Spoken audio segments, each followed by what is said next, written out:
everybody. We've made it. Friday. It's Friday, June. It's Friday, June 28th. You're listening to the Mo News Podcast. I'm Moshe Winunu.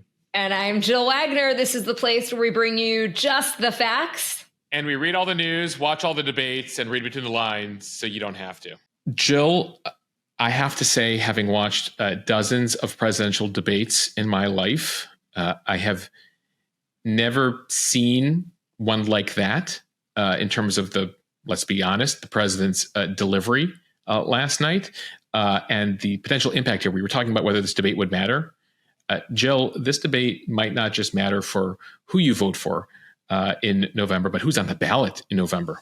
Yeah, Moshe, I think that the word panic was used by a lot of commentators who have been in touch with Democratic strategists, with people very high up in the Democratic Party, based on President Biden's performance in the debate. And it's not like Donald Trump had this home run debate. It was just that President Biden really didn't seem up to the task. It wasn't that Trump won, but more that Biden lost. There's a lot to discuss here in today's pod when it comes to that debate and a lot of news, I know, Jill.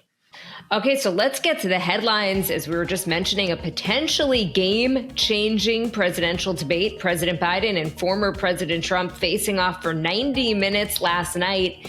The Biden campaign wanting to restore confidence that he is up to the job for 4 more years, but a very weak performance not only did not reassure them, it now has even senior Democrats saying that President Biden should think about dropping out. Jill, the headline in the Washington Post this morning, Biden struggles. The headline in the New York Times, Biden struggles. Moshe, it was also a huge day at the Supreme Court on Thursday, which rejected the Purdue Pharma deal, what that means for the Sackler family and the victims going forward.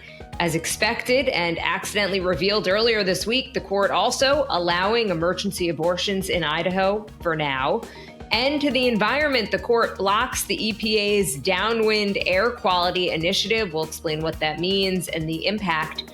Plus, Paris Hilton on Capitol Hill. She shared a story of alleged abuse while in youth residential treatment facilities. We'll have part of her statements. And it is usually doom and gloom when it comes to youth mental health, but finally some signs of improvement, not a ton of improvement, but at least it looks like in some areas we're moving in the right direction. And it is Friday. Cheers to the freaking weekend. Time for what we are watching, reading, and eating. And for many people after that debate, what they're drinking, either away their woes, Jill, or celebratory. All right, let's get to it. That first debate of the presidential election has come and gone. And Moshe, I think it is safe to say, at least according to the reaction over on the Mo News feed, voters are feeling underwhelmed and disappointed by both President Biden and former President Trump. CNN hosting the debate, the earliest ever in a presidential race, taking place before the Republican and Democratic conventions in July and August. No audience, and the mic muting definitely did help to keep things a bit more policy focused. And Jill allowed us to really scrutinize the delivery without interruptions. Right. So Biden at times delivering rambling answers. His team said that he is fighting a cold, which gave him a raspy voice and caused him to clear his throat more often. But many of his answers were simply not coherent, which is reportedly causing some panic right now in the Democratic Party. Yeah, among donors, among senior officials. And Jill, I mean, at one point last night, Biden saying, we finally beat Medicare, not making any sense, at times losing his train of thought. Donald Trump definitely had more pep in his step, but he countered Biden with a lot of statements that were just simply not true. And he also would not commit to accepting the results of this election. But Moshe, like with other debates, it isn't so much what the candidates said, but how they said it and what they looked like saying it. And in this case, you've got, as we're mentioning, a lot of prominent Democrats and liberals saying that the party might want to really think about finding a new candidate. CNN's John King saying that his phone was blowing up during the debate from Democrats worried about Joe Biden. He said in all of his years covering debates, he'd never seen anything like it. And here is Van Jones, who has worked for President Obama and supports Joe Biden, saying that the debate was painful. When I speak from my heart, I love that guy. That's a good man. He loves his country. He's doing the best that he can. But he had a test to meet tonight to restore confidence of the country and of the base, and he failed to do that.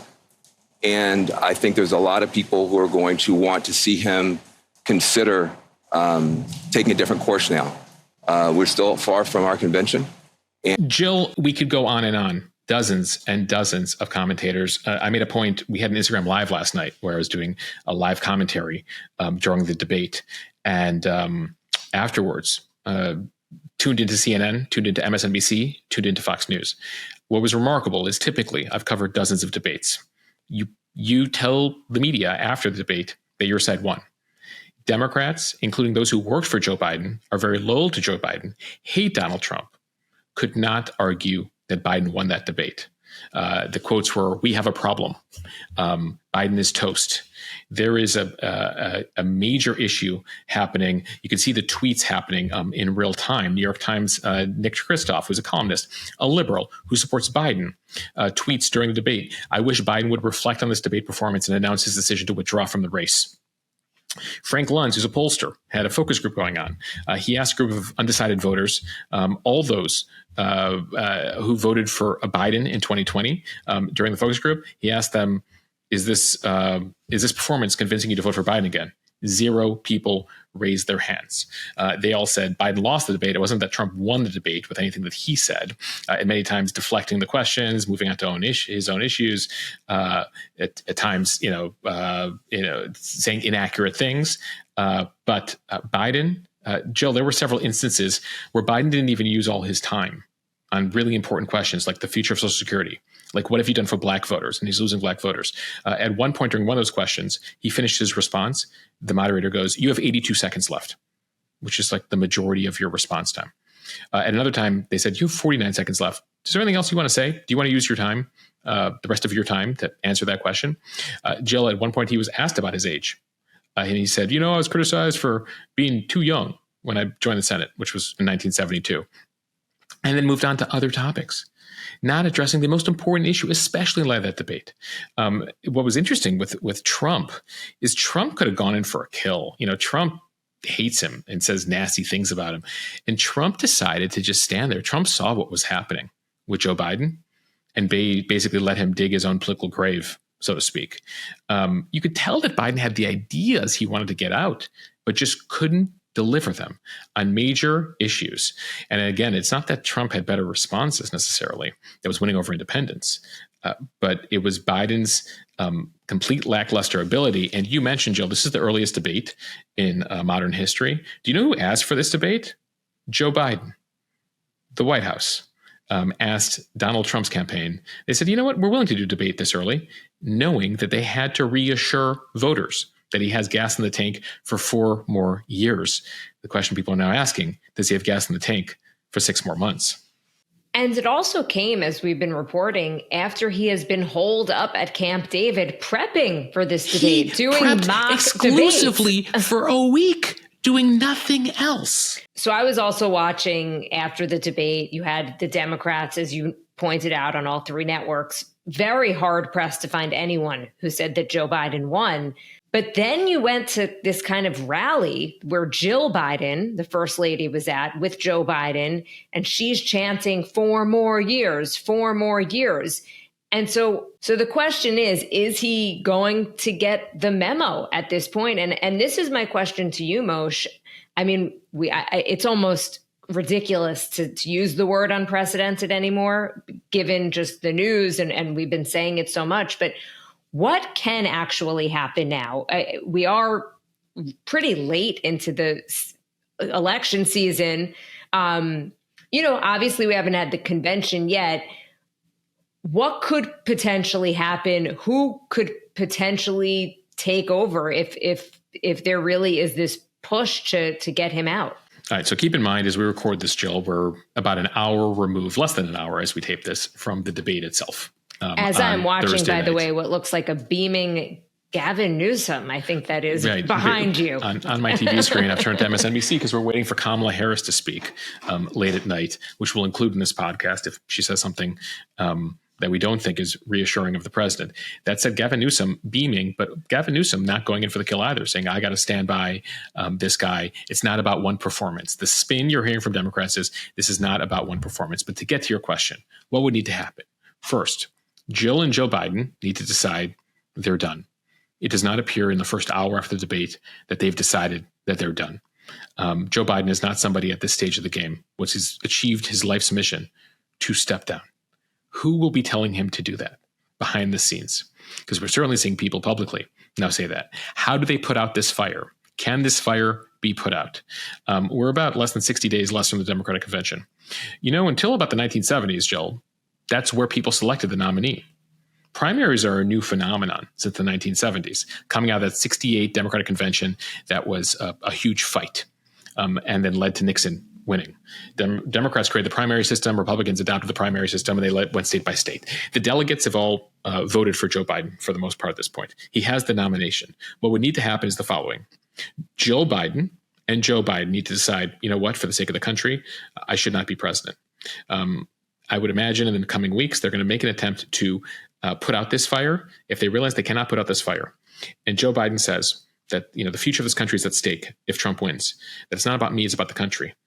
Then, at some point he may say, what, I'll hand it to the convention, which means you go to Chicago in August and it's open, like an open convention. He releases his delegates and Kamala Harris and Pete Buttigieg and Gavin Newsom and Gretchen Whitmer, name your Democrat, Cory Booker, all show up at the convention vying for delegates, convincing them that they are the person to beat Donald Trump. It's something we have not seen in the last 50 years.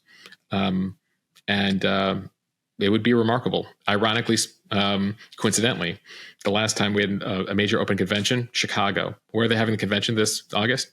Chicago. Fascinating what could happen there. You see a fight within Democrats already between progressives and moderates. How does that play out? Jill, a lot needs to happen before then. Not saying it will happen, but those are the discussions in the first hour after the presidential debate, and I have never seen anything like it. We talked about the poor performances of sitting presidents in their first debate in re-election, whether it was Bush 2004, Obama 2012. No one was talking about them giving up. They were just saying, fix it for the next debate. The question, there's a second debate scheduled for September 10th. Is that debate happening? And if that debate happens, who's in the debate? These are actual questions we are asking as people who've covered politics for a very long time, and ultimately, even if people didn't watch the debate tonight, they're going to see the clips, they're going to hear the conversation. And I don't know that the White House is capable of putting this genie back in the bottle. If their closest allies or their best spin was, yeah, that really sucked, but Trump sucks more. So, Moshe, I was one of the thousands of people, I should say, who was watching the debate along with you last night. You did a great job, I thought, of kind of just interjecting a little bit to give some context and fact checking while the debate was going on. But what was really interesting to me was also seeing the comments from people who are in the Mo News community, who follow the news, and the overwhelming theme seemed to be from everybody, don't we deserve better than this, than these two candidates, than both of them? And we've been talking about this for a while, that polls have showed that there's these double haters or just people who are unhappy with both options, with Trump and with Biden. And I think that really showed in the debate last night. And on that note, I think we'd be remiss if we didn't at least get to some of the policy discussion. So the debate opened on the inflation and the economy, Trump saying that Biden caused the inflation and that he had left him with this perfect economic situation. And Biden said there was no inflation because the economy was basically dead when he took office. There was deflation at that point. If you remember, if you think back to where we were really in the beginning of the pandemic. The moderator, Jake Tapper, also pressing Trump on what he would say to Americans who believe that he violated his oath on January 6th of 2021 and are worried that he would do it again. Trump not really answering that. He wound up somehow pivoting and blaming House Speaker Nancy Pelosi, saying that she turned down help from the Capitol Police. Yeah, that actually never happened. Jill, I was trying my best last night to fact check both of these or take out of context statements. And again, to your earlier point, it's not that either of them really talked about substantive policy in a way that makes you really understand what they're planning for the next 4 years. For Trump, he pivoted to just sort of his normal talking points. For Biden, he had trouble just getting his statements out, explaining his policy. We had to go back to the record there. Also, the issue of abortion, President Biden blaming Trump for overturning Roe v. Wade, which has now led to a slew of state abortion restrictions. Biden warned that a second Trump term could lead to a nationwide abortion restriction. Trump said that he believes in abortion ban exceptions for rape, incest, and the life of the mother. And then he tried to paint Democrats as radical on abortion, saying that some states are passing legislation where you could execute a baby after birth, which is not true. There's no Democratic strategy to allow people to murder their children after they're born, which is something Trump said last night. Jill, they went through a whole slew of topics last night, at times answering the moderator's questions, at times not even bothering and just getting to fights. At one point, Jill, they had a fight over who was a better golfer. Let's not forget that. Like, I think we're going to cut that for Instagram. That was at like minute 85. Yeah, I feel like they both had lost their minds. If you made it to 10:25 p.m. last night and sat through that debate, they at 10:25 got in a fight. Trump touted his age, his youth, and his golf abilities. And Biden's like, I'll challenge you to a driving contest, but you have to carry your own clubs. Anyway, so that was happening. Jill, that was just after a foreign policy section where we have two major wars happening right now. Biden explained we got to keep supporting Ukraine, essentially. I think that's what he was saying. Trump is saying that he would end the war before he even is inaugurated, when he's president-elect this fall. The assumption there is he's going to tell Zelensky, just give up your territory. Let's make peace with Putin, which is one of the reasons people believe Putin probably wants Trump to be elected, because it'll get him a better deal in Ukraine. As far as Israel is concerned, Trump punted both times. He was like not interested in talking about the topic. Clearly, he knows that there's a weak spot for Biden, and he doesn't want to reinforce being, he's as, if not more pro-Israel than Joe Biden, but knows that Biden has a problem on the left and wants them to even think there's an inkling, there's an opportunity that he might be closer to the Palestinians than Biden is. So he just ignored the subject altogether. Biden saying, he supports Israel and gives them most of the weapons they need, except for the 2,000-pound bombs. At some point, they got into NATO. It's so interesting, Jill. It's like we wanted to make a point of saying that, they were asked about substantive issues. I thought Jake Tapper and Dana Bash, the moderators from CNN, did a good job of asking some of the most important issues, including childcare costs, which have exploded in this country. Neither of them had a real good answer about it and what they're doing about it. Social Security, going to be one of the biggest issues we face in this country. We're running out of money to pay for Social Security. Something has to change in the system that was created under FDR. Neither of them really had a plan. Biden laid out that he would raise taxes on the rich. Trump didn't really have much to say about that. But there are such important issues happening here and abroad, and it just felt last night that you didn't get great answers on them, which is why I think some people came away with a depressed feeling about the election. I think Trump supporters are gung-ho. I think Biden supporters, some are freaking out. Some are just very sad from what we've heard, especially when it comes to the delivery. The question, I think, ultimately is, regardless of these issues, is how does Biden convince the people on his side that we have not, Democrats are known to freak out about their candidate. We've never seen them freak out like this. How does he convince that, and how do voters react? The majority of whom didn't watch last night's debate, but will hear this podcast. We'll see clips on social media. We'll see the headlines. Jill, I'm refreshing as we speak here. The headline in USA Today, top of the above the fold, Democratic panic. The headline in Politico right now, Biden is toast, Democratic strategist. Those are the headlines. And Biden needed to make this debate about Donald Trump and how he should not be, from a Democratic perspective, the next president, that he's a danger to the world. And instead, the debate is now about whether Joe Biden is coherent enough to be able to be president for 4 more years. And that's where we're at in the hours after this first presidential debate. Time now for the speed read from NBC News. Thursday was a big decision day for the Supreme Court, with the court dropping a bunch of major rulings. They're like the TV executives over there at the Supreme Court, Jill. It's the season finale of the Supremes, and every day they have a couple dramatic rulings. They don't want to go too much. They want news coverage for all their rulings. So every day they drop like one biggie or two biggies, and yesterday was another one of those days.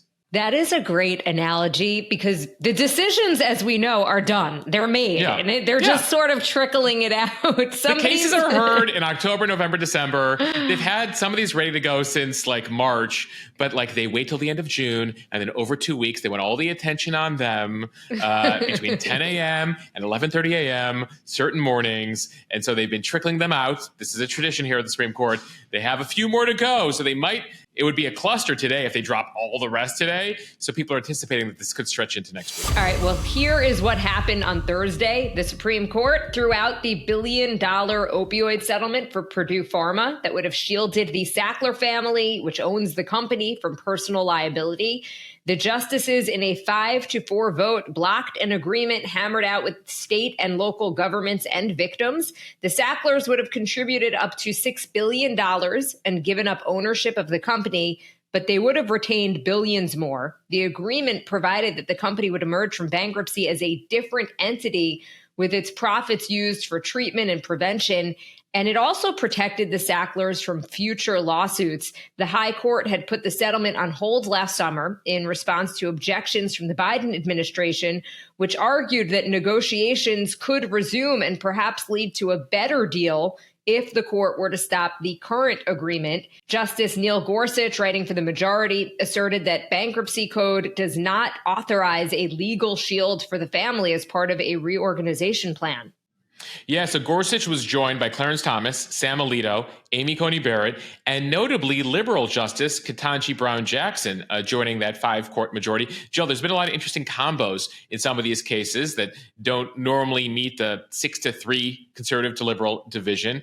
In that majority opinion, Gorsuch writing, "Someday Congress may choose to add to the bankruptcy code special rules for opioid-related bankruptcies as it has for asbestos-related cases, or it may choose not to do so. Either way, if a policy decision like that is to be made, it is for Congress to make." Are you sensing a theme here? This is the Supreme Court saying, hey, Congress, you need to make new laws. The existing law cannot be stretched this way. And this is a theme we've seen in multiple cases here. At the same time, you had a dissent written by Justice Brett Kavanaugh, conservative, joined by the Chief Justice, John Roberts, and then two of the liberals, Sonia Sotomayor and Elena Kagan. Again, interesting combo here. They dissent. Kavanaugh writes, "Today's decision is wrong on the law and devastating for more than 100,000 opioid victims and their families." Back to the majority opinion. Gorsuch read that, and they distribute their opinions in advance before they release them, so they have a chance to reply to each other in their opinions. Gorsuch writing in his majority opinion, having read the dissent, "Despite the misimpression left by today's dissent, our only proper task is to interpret and apply the law as we find it, and nothing in present law authorizes the Sackler discharge." So, Jill, interesting back and forth here. As for what this means for the victims, unclear how this proceeds, what a new deal looks like. Does Congress pass a new law?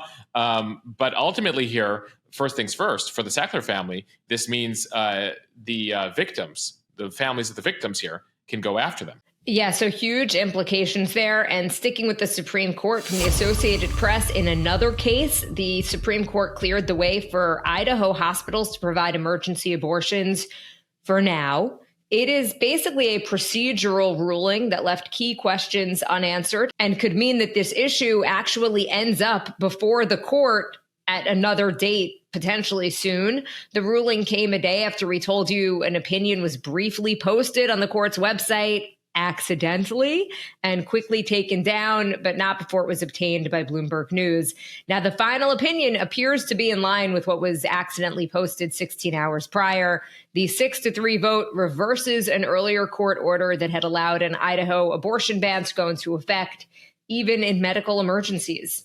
Yeah, so effectively, this is a fight between federal law and state law, the state abortion ban and the federal law that requires them to allow for emergency abortions in hospitals, despite the state law. So they continue for now. This sidesteps an overall ruling. There's some of the justices have been frustrated by some of these procedural rulings. Kavanaugh, in a case earlier this week, saying, guys, we have to make the hard decisions. We can't just keep kicking this stuff to lower courts. That said, that's what they did in this case. So it goes to a lower court, might come before the Supremes again. And that's not all, Moshe. We've got another ruling that we want to tell you about from the Washington Post. The Supreme Court dealt a blow to the Environmental Protection Agency, or the EPA's regulation of air quality on Thursday. And this puts a major initiative on hold that sought to improve public health by reducing smog-forming pollution from power plants and factories that blows across state lines. So the states of Ohio, Indiana, and West Virginia and other groups, they were asking for a hold on this plan. They had argued that it was unworkable and illegal and would require that industries spend billions for upgrades to cut pollution. The EPA, though, said that those concerns were unfounded. They say the plan is critical for the health of residents in downwind states, particularly the young and elderly who are susceptible to asthma, emphysema, and other lung diseases that are exacerbated by ground level ozone, which is the main component of smog. This decision is the third time in as many years that the court's conservative majority has sharply challenged the EPA's power to regulate pollution. Back in 2022 and 2023, the court targeted the agency's ability to limit greenhouse gases and protect wetlands from runoff. Yeah, this is the Supreme Court saying, again, at least this conservative majority saying, guys, over in Congress, they can make laws over this. You agencies, the EPA, the SEC, the ATF, pick your favorite government agency acronym, you can't stretch the law to do things that Congress hasn't specifically allowed you to do. So this is a case where, again, they're curbing what the EPA can do here. Notably, Jill, this has to do with a Biden administration plan called the Good Neighbor Plan, which would have impacted more than 20 states downwind. It's the states that are creating the pollution that sued because they didn't want to have to make the changes here. In terms of the split, a 5-4 split. So you had most of the conservatives in the majority here, but Amy Coney Barrett joins the three liberals in the dissent here. The way they made the decision here is notable. They actually took up the case while it was still playing out in the U.S. Court of Appeals. Usually the Supreme Court waits for the lower courts. So that move angered liberal justices, environmentalists who question why they're doing this in this way. And they believe this could embolden the industry to challenge other regulations, that this emboldens power companies, other polluters saying, hey, the Supreme Court's on our side. Let's try to challenge some other rules here. So we'll see what comes of that. But a jam-packed Thursday at the Supreme Court. We'll see what today has in store. Paris Hilton made her third appearance on Capitol Hill on Wednesday, following one in 2022 and one in 2023. She spoke before the House Ways and Means Committee, which is tasked with shaping fiscal legislation around taxes, tariffs, and social service programs. In her opening remarks, she spoke about her time in youth residential treatment facilities, describing some of her traumatic experiences at one of the 4 facilities that she spent time in. Paris Hilton is now 43 years old. Take a listen. When I was 16 years old, I was ripped from my bed in the middle of the night and transported across state lines to the first of 4 youth residential treatment facilities. These programs promised healing, growth, and support, but instead did not allow me to speak, move freely, or even look out a window for 2 years. I was force-fed medications and sexually abused by the staff. I was violently restrained and dragged down hallways, stripped naked, and thrown into solitary confinement. She said her parents were completely deceived by the facilities about the treatment that she was getting, and said that she's here to be the voice for the children whose voices can't be heard, making the argument that, if her parents, who have basically all of the means in the world, if they didn't know what was going on, could you imagine lower income families who don't have those resources? Yeah, and Jill, this was a thing in the 90s. I mean, I don't know if you remember watching like Maury Povich and Jerry Springer, where the parents would send their kids off to military school or these types of facilities when they were misbehaving. We're discovering now what was going on then. You noted Paris is now in her 40s. She's talking about her time as a teen here. But, sadly, the experience hasn't changed or hasn't improved in some of these places. There's a lack of federal oversight here. Paris has also been going state by state to try to get state legislatures to change the law in specific states. So she's urging more oversight, more laws to protect vulnerable young people. At the time, when she was a teen, she was struggling with ADHD, some other matters. And so her family decided to put her in this facility. She says to this day, she's still traumatized by that experience. You might have caught the documentary with her in recent years, but she's taking the message to Capitol Hill. She's encouraging a couple moves here, a reauthorization of a title within the Social Security Act that provides for child welfare, also a bill called the Stop Institutional Child Abuse Act, which supports best practices for youth residential facilities. That's been stalled in Congress for a while here. Jill, one other thing, as she was testifying on this very serious issue, people made note of the fact there's a sort of fun exchange she had with Congresswoman Claudia Tenney, where she's talking about what Claudia Tenney is wearing, and then you can hear the voice switch. You can hear like the Paris friendly voice versus the Paris let's get back to business voice. Take a listen. But what specifically do you think we could do to add mental health and counseling support? And how can we incorporate that in the bill along with trying to meet the goals that are already in this reauthorization? Well, thank you. I enjoyed our Zoom call, and I love your jacket. The sparkles are amazing. I had a little bling here for today. Yes. I wanted to find out who made it later. But I think the most important thing is they need access to. Yeah, you basically had like Paris at lunch with her girlfriends, and then Yes. Paris, the serious, okay, we've got a policy issue to discuss voice. Jill, a lot of love for Paris on our Instagram account. The clips we've posted of the testimony have been shared tens of thousands of times already. I guess everyone loves a comeback story. Not that she ever had a terrible low, but certainly she has kind of like bounced back and reinvented herself as an adult. Yeah, she faced a lot of ridicule. And, I think if you look back on the way the media and others treated her, Lindsay Lohan, Britney, various young prominent women, Monica Lewinsky, and again, all for a wide range of things, they were treated unfairly, you could say, in retrospect. And so, more power to Paris Hilton going before Congress and fighting on this issue. Okay, from Axios, youth mental health has begun to improve after major pandemic dips. This is according to some new data. The COVID-19 pandemic laid bare student struggles as well as a fractured system to help them navigate recovery. Some of the recovery, though, trails pre-pandemic mental health metrics. In 7 of 9 states identified by Axios with published data from 2023, surveys did show lower rates of sadness and hopelessness. The CDC says overall, dedicating more resources to student well-being during the pandemic finally seems to be paying off. They say these improvements, they are not huge, but they are still important, and at least it shows that things might be finally going in the right direction. Yeah, some good news for a change on this topic. So the findings, we should note, though, are not yet comprehensive. The CDC is expected to publish national results later this year. Looking a bit closer at some of the states here, in North Carolina, the percentage of high school students who seriously considered suicide dropped nearly 20% last year from 2021. High school students also using fewer vape products, marijuana, and alcohol during this time. In Washington state, more students reported having adults to turn to when feeling depressed. That was up a bit from 2021. In Colorado, the number of students who feel sad or hopeless daily dropped to 26%, still 1 in 4, sadly, but that's the lowest level since 2013. So some gradual improvement we're seeing here across the states.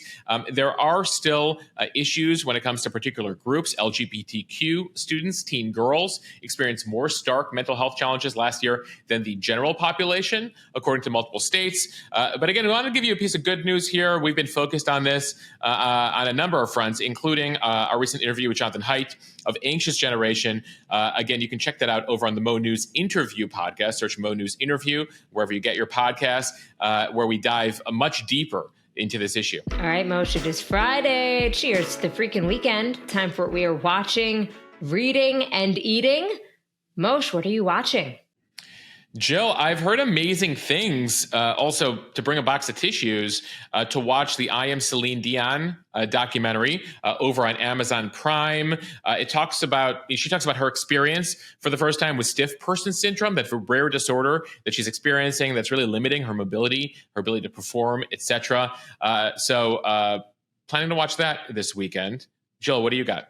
Moshe, I'm going to be watching season 3 of The Bear, which according to most reviews is good, if not even better than the previous 2 seasons. And a couple of people have been messaging me on Instagram that they wanted us to potentially circle back to some of the things that we said that we were going to be watching, reading, and eating, and say yes, and discuss if we actually did it and how they were. So I do want to mention I watched Bratz, was that documentary on Hulu all about the Brat Pack. It was totally different than what I expected. I thought it was going to be this kind of like fun, uplifting documentary about the Brat Pack. But instead, it was Andrew McCarthy, who was a member of the Brat Pack, doing a documentary about what the label Brat Pack, which was actually just came from an article and a journalist had basically labeled them the Brat Pack, and they took it in a really negative way. And it sounds like, at least from what he was saying, he felt like it derailed his career. A lot of the other members of the Brat Pack also felt similarly. So it was kind of him reconnecting with members of the Brat Pack that have not spoken, by the way, in, he said, 30 years, and then kind of working through this label of Brat Pack. So it was a really fascinating documentary, but very, very different than what I was expecting. More of a bummer than you expected. My husband and I were like, what is happening here? We thought it was going to be light. It was going to be like the 80s music. That is not what it is, but I think still worth a watch. All right, Jill, what are you reading this weekend? Harry Potter. No, I'm just kidding. I'm just joking. Taking a lot of people's suggestions, I'm actually going to wait and read that with my kids when I think that they are ready for it. What I am actually reading, Moshe, and I know you're going to be shocked by this, an article in The Atlantic by David Brooks. It's called You Might Be a Late Bloomer, The Life Secrets of Those Who Flailed Early But Succeeded by Old Age. Kind of goes along with my theme of always wanting to do like the 60 over 60, the 40 over 40. I love stories like that people who didn't give up and kept going. Jill, I had the chance to meet Martha Stewart at a dinner this week, who's still going strong at 82. So pretty incredible. She's like still out in the town in New York, like building new brand partnerships, etc. So that was very cool. I like that you're just dropping that casually in the podcast. Yeah. Like, I feel like I should know that. You got to listen to the end on Fridays to get to the good stuff. Moshe, what are you reading? So, Jill, coming up next month, we're going to do a deeper dive into the state of affairs when it comes to Russia and China with Jim Sciutto from CNN. He has a new book out called The Return of Great Powers. So I'm reading that right now in preparation for that interview. We should note, by the way, we just opened up the Mo News Amazon store. So we have it linked in the show notes, and that's where we list all the books that we're reading. We also have books we like, books that are on the podcast, kids' books. Do mine get to be on there? I feel like yours. Sure. Okay, good. Because mine are the lighter, I think, more fun ones. Yeah, well, Jill's Beach Reads. We'll open the category. Yes. Let Jill, after we finish recording today, we will add it to the Amazon store. But yes, the Mo News Amazon store is a brand new thing that we're gradually, literally building live on this podcast. So you can check out all the books that we've been reading, books we've liked in the past, etc. And speaking of books, over on the Premium podcast this weekend, we have Jill and I spoke with Noah Tishby and Emmanuel Acho, who just wrote a new book called Uncomfortable Conversations with a Jew. And I think you'll find that very fascinating. Okay, Moshe, what are you eating this weekend? Jill, I'm eating walnuts. Seriously. Okay, tell me everything. They go very well in like chia seed pudding that Alex makes and a variety of things. So we love actually tenderly rooted walnuts. They followed the Mo News Instagram account from very early on, and we love their product. And what's great is we actually have a code to get 20% off. You just use the code MOSH20, MOSH 20 over a tenderly rooted. They have a lot of different flavors, and so walnuts. Jill, what are you eating?